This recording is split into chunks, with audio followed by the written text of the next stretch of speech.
Nous avons pu voir dans les précédentes unités que l'authentification par mot de passe présente deux principaux défauts.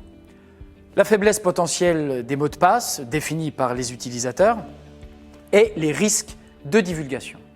Savez-vous qu'aujourd'hui encore, les mots de passe les plus utilisés restent la suite de chiffres 1, 2, 3, 4, 5, 6 ou encore la suite de lettres AZERTY?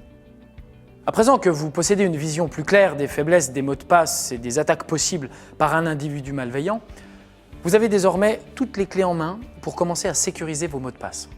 En effet, quelques techniques peuvent vous permettre de sécuriser efficacement vos mots de passe pour décourager les attaquants. Pour commencer, savez-vous ce qu'on appelle un bon mot de passe? On considère qu'un bon mot de passe qui apporte un niveau de sécurité suffisant est un mot de passe fort.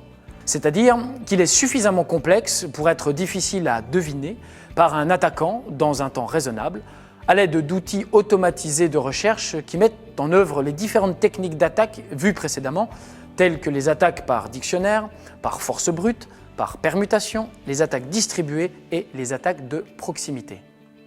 En revanche, un mot de passe fort ne vous protégera pas d'autres types d'attaques telles que le piégeage du poste, l'hameçonnage, l'interception réseau et d'autres techniques utilisant l'ingénierie sociale. Au regard des capacités techniques actuelles des équipements informatiques, on considère aujourd'hui que la taille minimum d'un mot de passe doit idéalement être au moins de 10 caractères. Ce mot de passe doit être imprédictible. En particulier, il ne doit pas s'agir d'un mot du dictionnaire, de votre date de naissance ou d'une combinaison de ce type d'éléments. Pour cela, n'hésitez pas à utiliser tous les caractères à votre disposition. Bien évidemment, pour qu'un mot de passe soit efficace et sécurisé, il ne suffit pas de choisir un mot et de transformer certaines de ses lettres en chiffres ou en caractères spéciaux. En effet, un mot de passe comme ballon, transformé en ballon, a plus de chances d'être découvert qu'un mot de passe ne signifiant rien, comme cette combinaison affichée à l'écran. Une fois défini, il est évidemment important de se rappeler de ce si bon mot de passe, sans que celui-ci ne soit trop évident à deviner.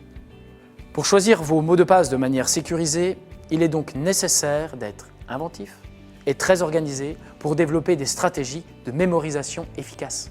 Dans cette unité, vous découvrirez comment composer un mot de passe fort et comment vous en souvenir afin de déjouer les pièges des attaquants pour éviter la divulgation de vos mots de passe.